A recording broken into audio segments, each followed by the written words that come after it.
안녕하십니까 시청자 여러분, 골방묵상의 마이크윤입니다. 오늘 하루도 예수님 안에서 성령님이 충만하신 하루가 되길 바라겠습니다. 마가복음을 공부하면서 성령에 좀 더 민감해지고 성령의 움직임에 더 가까워지지 않는다면 우리가 지식적인 공부로 그칠 수밖에 없기 때문에 그럴 것입니다. 오늘은 예수님께서 광야에서 시험 받으신 장면을 함께 묵상해 보도록 하겠습니다. 먼저 말씀을 읽고 시작해 보도록 하겠습니다. 마가복음 1장 12절과 13절의 말씀입니다. 성령이 곧 예수를 광야로 몰아내신지라 광야에서 40일을 계셔서 사단에게 시험을 받으시며 들짐승과 함께 계시니 천사들이 수종들더라. 네, 예수님이 광야에서 시험 받으신 이야기는 너무나 유명한 이야기이기 때문에 다 잘 아실 겁니다. 그런데 우리가 잘 아는 이야기는 마태복음이나 누가복음에 기록된 이야기고요. 이 마가복음의 표현은 좀 생소합니다. 네, 그래서 우리가 성경을 구석구석 다양하게 읽어볼 필요가 있는데요. 먼저 우리가 좀 색다른 것들을 몇 가지 살펴보고 전체적인 이해를 한번 살펴보도록 하겠습니다. 우선 예수님이 지금 마가복음에 기록된 예수님이 광야에서 시험받는 장면을 보면 그 예수님이 광야로 나가서 시험받게 된 결정적인 계기 혹은 그 주체가 나타납니다. 우선 전 이야기하고 연결시켜 보면 예수님이 세례받으신 이후에 하늘이 갈라지고 하나님께서 그 틈으로 성령님을 쏟아 부어 주셨는데 그것이 그 성령님이 예수님에게로 들어오셨죠. 자, 예수님은 갈라진 하늘의 틈으로 흘러들어온 성령님을 받으셨습니다. 이것은 제가 물리적으로만 생각할 게 아니라 영적인 세계로 이해를 해야 된다고 설명을 먼저 드렸었습니다. 실제로 하늘이 쫙 갈라지면서 물론 그런 모습을 봤지만 이것은 영적인 의미로 더 크게 해석할 수 있다 그랬습니다. 왜냐하면 성령님은 그 자체로 물리적인 세계를 뛰어넘을 수 있는 존재이기 때문에 단지 시각적으로 이렇게 나온 이유는 우리는 그걸 이해할 수 없기 때문에 우리가 예수님이 성령을 받는지 안 받는지 알 수가 없기 때문에 이 당시에는 그게 보여진 것이라고 그렇게 설명을 드렸습니다. 근데 여기 표현에 보면 특히 12절 표현에 보시면 성령님이 예수님을 영어 성경으로는 드라이브 아웃했다 이렇게 나옵니다. 예수님이 자기 의지를 가지고 사단에게 시험 받아야지 하고서는 광야로 가신 게 아니고 성령님께서 예수님을 이끌고 운전하듯이 그렇죠? 운전하시죠. 혹은 이제 영어권에서 이제 드라이브라는 것은 단순히 운전이 아니라 무엇을 하게 하다, 이렇게 추동시키다, 그죠? 뭔가 발동하게 하다 이제 그런 의미를 갖고 있기 때문에 성령님께서 어쨌든 주체가 돼서 예수님을 광야로 이끌어내셨고 거기에서 이제 사단이랑 영적인 전투를 하신 그림으로 나옵니다. 자, 원어 얘기를 좀 다시 한번 해보면 성령님은 푸뉴마, 바람이라고 했습니다. 바람이 예수님을 이제 밀어서 가게 하듯이 우리 한국말에는 어떤 바람이 불어가지고 그 사람이 그렇게 했다 혹은 바람이 났다 이런 표현을 하죠. 약간 비슷한 점이 있는 것 같아요. 바람이나 바램이나 그 바람이 마음에 불어서 사람의 기분을 이렇게 작용해서 이렇게 하게 하는 거 아닙니까? 성령님도 이제 거룩한 바람이다. 그러면 거룩성이라는 어떤 마음의 동기, 새로운 에너지 이런 것들이 생겨서 예수님이 이제 광야로 나아가시도록 그렇게 된 것이고요. 여기 드라이브 아웃 혹은 예수님을 이제 광야로 내몰았다고 돼 있는데 그 원어로 보면은 이제 헬라어로 에크발로라고 씁니다. 에크발로. 이 발로라는 말은 bowl, symbol, parable 그 말의 원어로서 뭘 던지다 이런 뜻이거든요. 발로라는 게. 그래서 심볼 그러면 같이 던지는 겁니다. 이게 상징이죠. parable, 비유. parable은 옆에다 던지는 겁니다. 그래서 사물을 비유하는 거죠. 두 개로. 심볼은 그 자체를 포개는 것이고 그런 뜻을 갖고 있습니다. 그래서 단순히 이렇게 던지는 거 말고도 어떤 그 이미지적인 어떤 개념적인 의미도 갖고 있다. 에크발로는 밖으로 던지는 걸 말하죠. 그래서 드라이브 아웃도 되고 캐스트 아웃. 성령님 예수님을 들어다가 광야로 훅 던진 것처럼 이렇게 가셨다는 얘기입니다. 그래서 우리는 여기서 한 가지 교훈을 도출할 수가 있는데 예수님은 자기 스스로 사단에게 자기 시험을 하도록 자기 스스로를 시험에 노출하지는 않으셨습니다. 좋지 않은 모본이시기도 하고 예수님 스스로도 영성이나 자기 영성이나 거룩성을 다른 사람들에게 증명하거나 뭐 자기가 얼마나 강하다는 걸 보여주거나 그렇게 하고 싶어 하지 않으신 거죠. 성령님하고 성령님에 이끌리셔서 가다 보니까 광야까지 가신 것이고 그 광야에서 사단은 육신적으로 약해진 예수님을 공격의 타겟으로 봤다. 이렇게 설명하는 것이 훨씬 더 합리적인 설명이 될 수도 있을 것 같습니다. 그 다음에 마가복음에서 가장 자주 나오는 표현 중에 하나인데요. 이 곧이라는 표현입니다. 곧. 이 마가의 어떤 언어적인 습관일 수도 있고요. 아니면은 예수님의 어떤 활동에 대한 성격을 좀 나타낼 수도 있는데 이 곧 유투스라고 하는 이 곧이라는 이 말은 원래 더 직역하자면은 그대로 이런 뜻입니다. straightly. 그냥 무엇을 그대로 또 하시고 그대로 하셨다. 뭘 중간에 거치지 않고 바로바로 하셨다. 뭐 곧으로도 설명이 될 수가 있겠죠. 그래서 무슨 일이 있은 다음에 곧 그대로 또 딴 거 이렇게 하시고 어디로 가시고 이런 표현들이 많이 나옵니다. 지금 예수님이 광야로 가신 장면에 보면 예수님께서 세례 요한에게 세례를 받으시고 도시로 가시거나 어디로 다른 데를 가시거나 뭐 가정을 가시거나 그렇게 하지 않고 그대로 성령에 이끌려서 광야로 나가셨다. 그대로. 여기에는 이제 어떤 예수님의 어떤 사역의 모습이랄까 예수님의 모습을 우리가 좀 상상해 볼 수 있는 어떤 단서들이 들어있죠. 예수님이 어떤 일을 하실 때는 주저주저 하거나 중간에 뭐 다른 것들을 거치거나 그렇게 하지 않으시고 성령님의 이끌림을 받으셔서 메시지를 받거나 소명을 받으면 거의 그대로 거침없이 활동을 하신 것을 알 수가 있겠습니다. 예수님이 30세까지 무명으로 사신 것도 하나의 교훈이시지만 왜냐하면 그때까지 아무 일을 하지 않으시고 기다리셨으니까요. 일부러 그렇게 하셨겠죠. 티내지 않으시고 실력이 있어도 침묵하시고 하고 싶은 말이 있어도 때를 기다리시고 참으셨습니다. 그것도 하나의 메시지지만 그 뒤에 예수님의 공생애에서 기록된 예수님의 생애에서 곧이라는 말, 특히 마가는 이 예수님이 스트레이트, 곧바로 이런 일을 하시고 곧바로 이렇게 하시고 그대로 이렇게 하시고 라는 말을 자주 쓴 이유는 예수님이 사역을 일단 시작하신 다음에는 주저함이나 뒤돌아보거나 또 고민하거나 두리번 거리거나 그러지 않으시고 그대로 일을 추진하셨다는 그런 어떤 강직성 혹은 올고듬 이런 거를 표현하고 있지 않나 이런 생각을 할 수가 있겠습니다. 또 이제 13절로 넘어가면은요 재밌는 표현들이 한 두 가지 정도 나옵니다. 일단 예수님께서 사단에게 시험 받으신 건 우리가 다 압니다. 누가복음이나 뭐 마태복음은 예수님이 어떤 내용의 시험을 받으셨는지 그 사단과 예수님 간의 싸움에 대해서 그 얘기가 나오죠. 저는 이거에 대해서 좀 제 개인적인 해석을 갖고 있지만 마가복음에서는 그 내용 자체를 다루고 있지 않기 때문에 뭐 좀 요번 내용에서는 좀 넘어가도록 하겠습니다. 주목해야 될 부분은 그 마태복음이나 마가복음에 이제 나오지 않거나 조금 다르게 표현된 모습인데요. 일단 예수님이 들짐승 사이에 거하셨다 이런 얘기와 그다음에 예수님이 천사들이 예수님을 이제 그 수종 들었다 이 얘기입니다.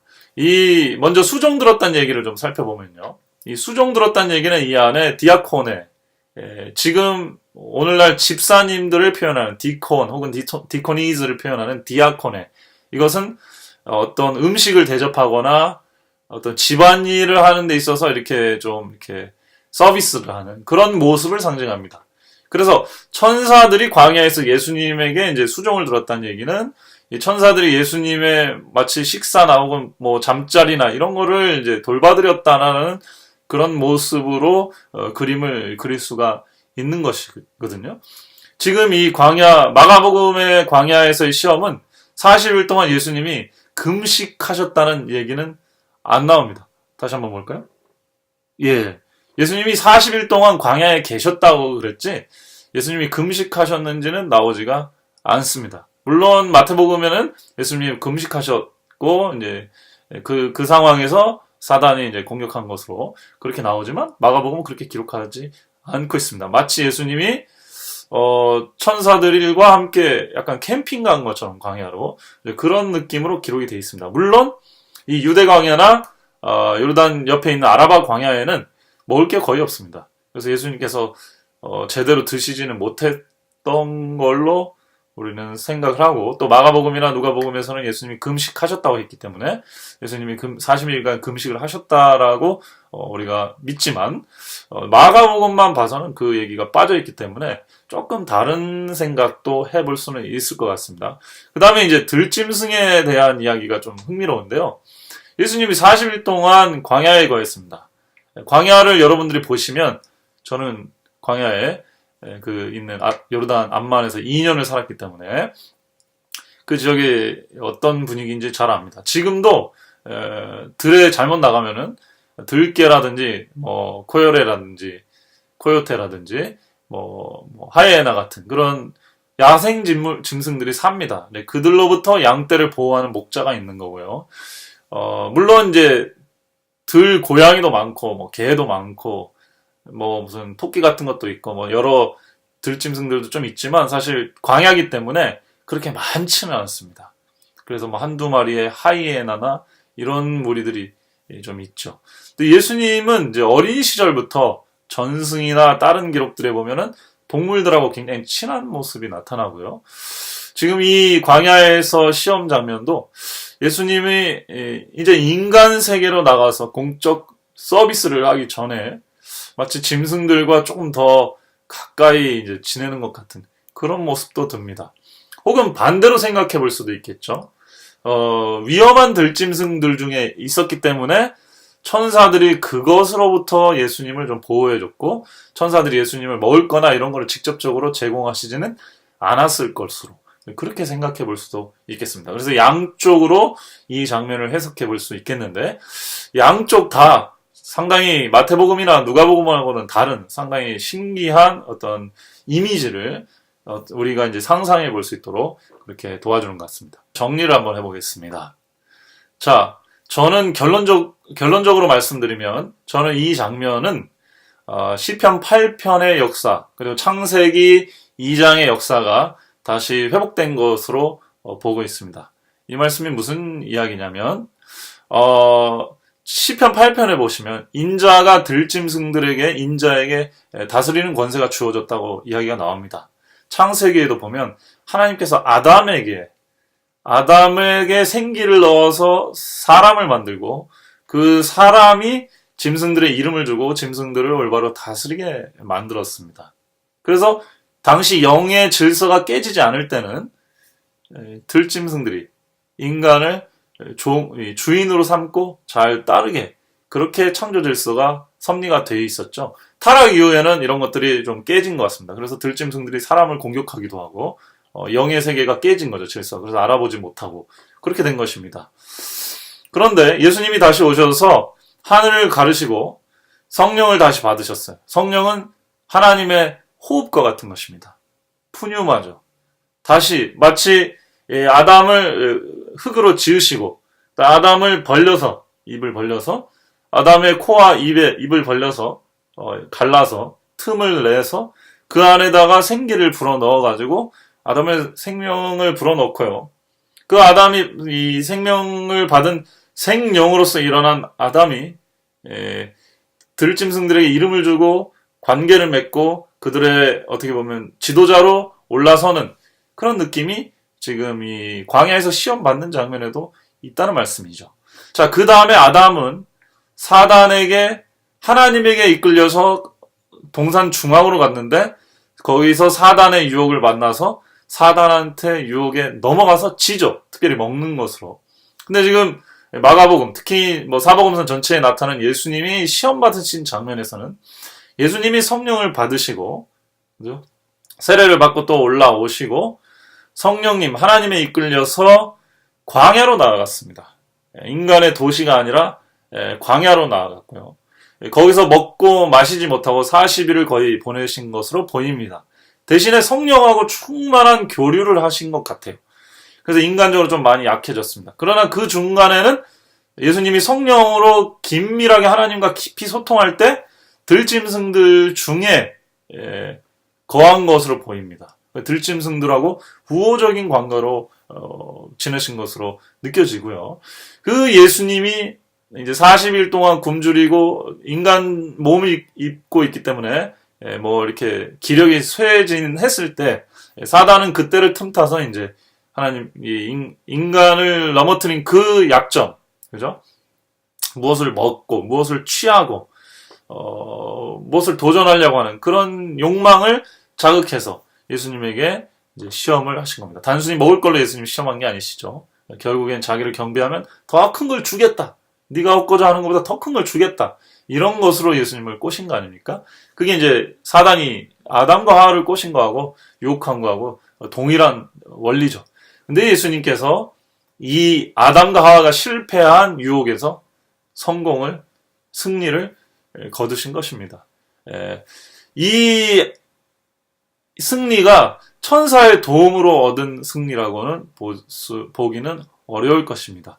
예수님의 싸움은 아담처럼 천사의 도움 없이, 주변 도움 없이 온전히 혼자 하신 것이지만 그 나머지 제반 사람들에 대해서 천사들이 좀 수정을 들은 것이고, 마태복음 같은 데는 이제 그런 시련과 시험이 끝나고 나서 몸이 너무 쇠해지시고 어려웠기 때문에 그렇게 두시면 인간의 몸을 입고는 돌아가실 수도 있었기 때문에 천사들이 와서 좀 이렇게 예수님을 도와주시고 일으켜주시고 또 회복할 수 있도록 해주신 것으로 그렇게 기록이 되어 있습니다. 자, 요는 이제 예수님은 잃어버리고 실패한 아담의 자리에서 두 번째 아담으로서 이제 승리하시고 다시 원래 창조 질서의 원리를 회복할 수 있는 사람으로 일어서시고 준비가 되셨다는 사실입니다. 이제부터 진짜 아담이 살았으면 어떻게 살았을까? 하나님이 창조하시고 하나님의 이미지를 완전히 부여한 존재가 계속 살았으면 인간 사회 속에서는 어떻게 살았을까를 예수님께서 나타내 보여주시기 시작하실 것입니다. 왜요? 아담은 사회에서의 아담의 모습은 우리가 알 수가 없습니다. 죄를 짓기 전에 아담은 하와하고 둘밖에 없었어요. 물론 타락한 이후에 서로 죄에 대한 핑계를 대는 거 보면 아담과 하와가 사회생활을 그렇게 잘했을 것 같지는 않습니다. 물론 회개하고 살았지만은 죄의 영향이 그렇게 큰 거죠. 그러나 만약 아담과 하와가 어떤 사회 속에서 타락하지 않은 상태에서 살았으면 어떻게 살았을까? 이거를 이제 예수님께서 보여주시는 것이고, 여기에 하나님이 우리에게 부여한 성품, 하나님이 인간에게 기대하신 삶의 모습, 그렇게 살 때에만 인간도 최고의 기능과 행복을 맛보고 하나님도 창조자로서 최고의 보람과 기쁨을 느낄 수 있는 그러한 삶의 모습, 이제 예수님이 그런 삶으로 나가시는 거죠. 그런 삶으로 나가기 전에 예수님은 사단의 시험을 한번 아담이 실패한 자리에서 성공해 보이실 필요는 있었던 것으로 보입니다. 물론 이후에도 사단하고 계속 싸움을 하죠. 왜냐하면 사단을 완전히 멸하시지는 않으셨으니까요. 사단을 멸하기 전에 예수님은 이제 3년 반의 공생애를 시작하면서 아담이 거친 그 유혹에 실패했던 그 유혹을 승리하고 이기고 거룩한 삶의 모습이 무엇인지를 또 보여주는 그런 효과는 기대할 수밖에 없었다. 물론 예수님이 이제 십자가 이후 혹 나중에 재림하실 때 사단의 권세는 영원히 멸해질 것입니다. 사랑의 하나님 아버지, 저희들이 실패한 자리에서 예수 그리스도로 승리하게 인도해 주셔서 감사합니다. 저희들에게 성령을 부어 주시옵소서. 그래서 아담이 실패하고 아담이 놓쳐버린 그 특권, 예수 그리스도로 말미암아 다시 한번 저희에게 회복될 수 있도록 인도하시고 축복하여 주시옵소서. 저희들의 악한 심령을 가르시고 그 틈으로 성령님을 마음껏 충만히 부어 주시옵기를 우리 구주 예수님의 이름으로 간절히 기도드립니다.